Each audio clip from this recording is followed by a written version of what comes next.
Litsi-litsi na yung buhay mga kababayan ni Attorney Harry Roque. Puganti na siya ng Kongreso, pati yung kanyang asawa mga kababayan ay nahaharap na din sa possible arrest. Ayan po, Myla Roque faces possible arrest over Quad Committee subpena. Tapos may nag-file pa mga kababayan ng disbarment laban kay Attorney Roque. But before ko mga kababayan ibigay sa inyo yung full story, click subscribe muna dito sa ating YouTube channel and hit the notification bell para lagi po kayong updated sa mga kaganapan dito sa ating bansa. Like and share na rin po ninyo ng ating video at huwag na rin po ninyo na skip yung ating mga commercial ads para tuloy-tuloy lang ang pag-unlad ng bagong Pilipinas. Itong ating programa mga kababayan, atid sa inyo nitong ating mga sponsors. Firmax Firming and Lifting Cream. Pinapay po sa mga pulses in affected area. Mainam po ito sa mga pains at paninigas ng mga kaso-kasuan. Ito sa mukha naman yung application, anti-aging, Automax po siya. Ito ay Glow 60 mga kababayan. Whitening po siya. Made in South Korea. Ito naman po, Ningxia Red Mixed Fruit Drink. Gawa po siya sa goji berry. May anti-cancer properties po siya. At sa mga naghanap po ng malinis and spacious fitness gym, pumunta lang po kayo sa aming Colossal Fitness Gym. May Grab car rental din po kami.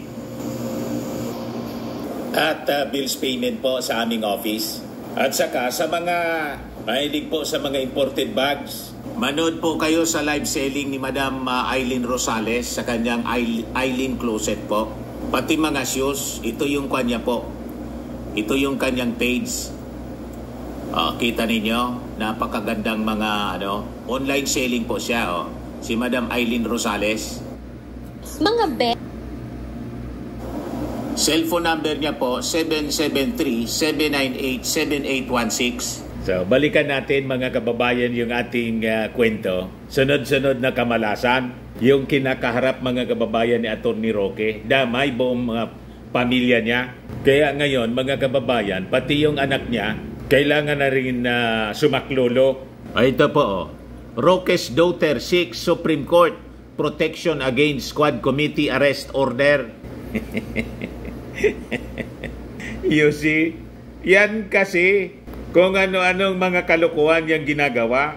Kung sana hindi kayo pumasok sa ganyang problema at naging mabait sana kayo. Di ba?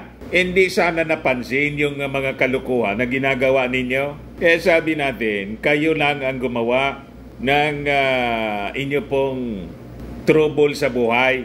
So yung anak niya na si Bianca Jacinta Roque, mga kababayan, nag-file ng petition sa Supreme Court seeking a writ of amparo or protection order against the Quad Committee na nag-uutos mga kababayan na dakpin si Attorney Roque. Sabi po sa petition ng kanyang anak na final kahapon, yung Quad Committee's actions anya were carried out with grave abuse of discretion, overstepping the legislative authority and encroaching on the investigative powers reserved for the executive branch and the adjudicative powers reserved for the judicial branch. It sought the issuance of a writ of amparo or protection order from the Supreme Court to prevent the Quad Committee from arresting Roque. Additionally, the petition requested the Supreme Court issue a writ of certiorari to challenge the contempt order and a writ of prohibition to permanently prevent the Legislative Committee from requiring Roque to produce more documents or attend future hearings. Ano niya, Mr. Maravillas, ang masasabi mo dyan? Tingnan natin kung paboran siya ng Korte Suprema. O, diba? O, ito yung anak mga kababayan ni Attorney Roque, si Bianca, na dumulog na sa Supreme Court. Siya na lang po ang nag-file sa Supreme Court ng petition kasi yung tatay niya nagtatago. Puganti na nga po mga kababayan. Pati yung kanyang nanay. Ang kanyang nanay mga kababayan Namomoro na rin po. Ito po yung latest na balita from Impact Leadership. Myla Roque faces possible arrest over Quad Committee subpena. Malamang magsama po sa kulungan ng Congress. Yan kung may may bakante doon na detention cell. Pag wala, malamang ikulong sila sa Bilibid.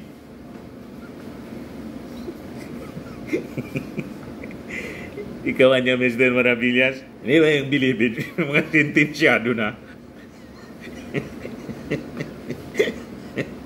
Di kung saan na city jail siguro po para maranasan nila mga kababayan ang consequence ng kanilang mga pagmamalabis, pagpapasarap sa buhay. Ang nagmalabis po, hindi man yung Congress, ang nagmalabis sila. Di ba?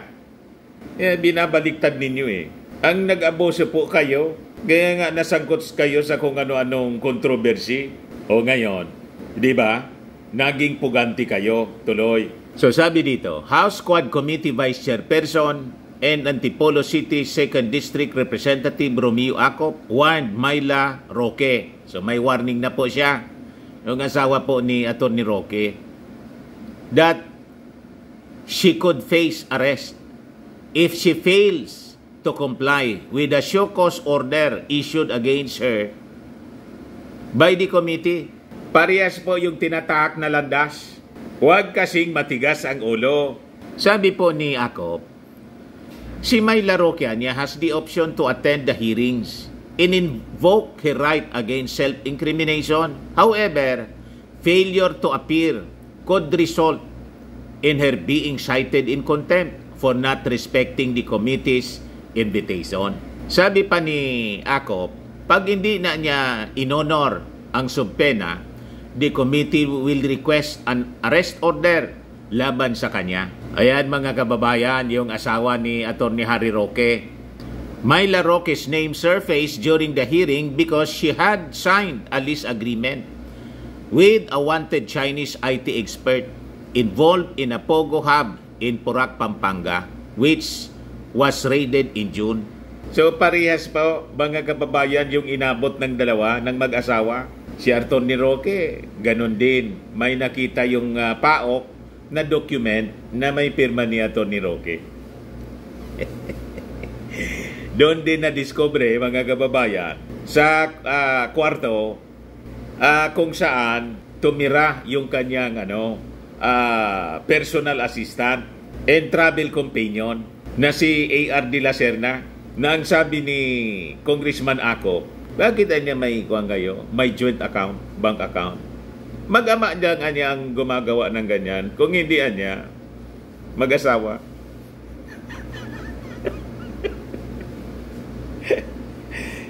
Sabi ni Atty. Roque, winasak daw yung pamilya niya ng Quadco. Buwelta po ni Congressman Ace Barbers. Sisihin mo niya yung sarili mo. Pumasok siya sa ganyang mga problema, pagkatapos ituturo niya yung ibang tao. Kailangan niyang managot, mga kababayan. Kasi konektado ito sa illegal activities ng Pogo. Yan kasi kapopogo ninyo. O ngayon, ito pa, mga kababayan, yung sakit ng ulo ni Atty. Harry Roque, dumagdag pa, malamang madisbar siya. Tinalan po ng disbarment. Ayan sabi dito sa balita, Duterte's former cabinet secretary files disbarment complaint against Harry Roque. Dati nilang kasama sa gabinete during the time of Digong. Ang nag-file si Atty. Matibag. I think dati yung Secretary General dati ito ng PDP Laban, na sabi si Inday niya talagang tinatunayang Bratinela. Sa column niya sa Tribune, yung na-discuss natin noong isang linggo. So sabi rito, former President Rodrigo Duterte's former acting cabinet secretary, Melvin Matibag, filed a disbarment complaint before the Supreme Court against former presidential spokesperson and now fugitive Harry Roque. Yung reklamo, mga kababayan, disbarment complaint, Final, ngayon lang po, na araw na to. Yan o. 46 minutes ago, yung balita mga kababayan. Tuesday, September 24. Over a Facebook post allegedly linking President Ferdinand Marcos Jr. to the viral Polvoron video. Dating official ni Digong, kasama ni Atty. Roque, siya pa yung nag-file ng disbarment. Sa kapwa niya member dati ng cabinet, si Atty. Harry Roque, ang issue yung pag-publish ng Polvoron video. Anyari na sa inyo. In an interview, Matibag emphasized that the video had already been confirmed as fake. He clarified that his action was not politically motivated but aimed at setting a legal precedent for how lawyers should conduct themselves on social media. As a friend of Roque, o magbarkada pala sila, Matibag still called for the maximum penalty, highlighting that Roque, as a legal expert, holds greater responsibility in his public conduct compared to ordinary social media users. Ayan po, mga kababayan, finailan si Atty. Roque ng disbarment. Kita ninyo, mga kababayan, sunod-sunod na trouble ang sinapit, mga kababayan, ni Atty. Roque. Kung dati ex-spokesman siya ng Pangulong Digong, sa susunod niyan, ex-lawyer na din siya.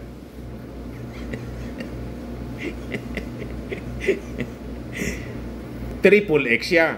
Ex-spokesman, ex-lawyer, ex-man.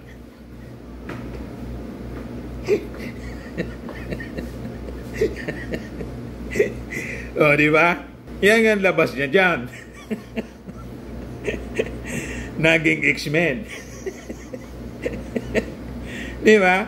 Inikis yung para niya Mr. Maravillas. Naging patong-patong nga tuloy yung problema ni Atty. Roque. So sabi po ni Atty. Matibag, first of all kasi, yung proceedings ng disbarment, this is confidential in nature. So I cannot discuss in detail. Pero just to cite one instance, yung tungkol sa Polvoron issue, deepfake yun. So yun yung isa sa mga reasons. But the more important thing is yung responsibility natin as an officer of the court, as a lawyer. So dapat mataas ang standard namin. So when we use social media, dapat yung responsibility natin nandoon. Isama din ninyo po si Glenn Chong. I-disbar din niyo po Atty. Matibag. Ganon din yon. Very responsible sa kanyang mga statements. Gustong sapakin po, left and right, si First Lady Lisa Marcos. Parang hindi mga abogado, mga violente po. Ayan po si Atty. Roque, stress na dahil sa sarili niyang kalukuhan. You see? Sa mga naghanap ng malinis and spacious fitness gym, pumunta lang po kayo sa aming Colossal Fitness Gym. We also offer Grab Car Rental with our brand new 2023 model ng Toyota Innova. We also accept booking for those who are planning to travel via PAL, Cebu Pacific, and other airline companies, local and international, and bills payment for Meralco Bills, PLDT, Aleco Bills, etc. Ang Colossal Fitness Gym is located at 3rd floor Security Bank Building, Landco Business Park, Legazpi City, Albay. For inquiries, look for Chilon Maravillas. Contact number 0966-802-0949. Yan yung aming Innova. Lagi na pong matao sa amin. Pati mga foreigners po, tingnan ninyo. Mga British tourists sila.